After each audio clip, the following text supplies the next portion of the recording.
তবে আমি বলবো ধৈর্য ধরেন, কারণ ধৈর্যের চেয়ে উত্তম কোনো গুণ আল্লাহ কাউকে দেন না। ইনশাআল্লাহ তাআলা ফাইন্না মাআল উসরি ইউসরা, কষ্টের পরেই আসবে কি স্বস্তি।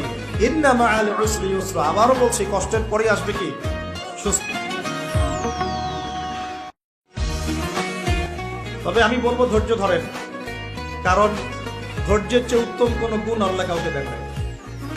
ইনশাআল্লাহ তাআলা ফাইন্না মাআল উসরি ইউসরা, কষ্টের পরেই আসবে কি স্বস্তি। ইন্না মাআল উসরি ইউসরা, আবারও বলছি কষ্টের পরেই আসবে কি স্বস্তি। তবে আমি বলবো ধৈর্য ধরেন, কারণ ধৈর্যের চেয়ে উত্তম কোনো গুণ আল্লাহ কাউকে দেন না। ইনশাআল্লাহ তাআলা ফাইন্না মাআল উসরি ইউসরা, কষ্টের পরেই আসবে কি স্বস্তি। ইন্না মাআল উসরি ইউসরা, আবারও বলছি কষ্টের পরেই আসবে কি স্বস্তি। তবে আমি বলবো ধৈর্য ধরেন, কারণ ধৈর্যের চেয়ে উত্তম কোনো গুণ আল্লাহ কাউকে দেন না।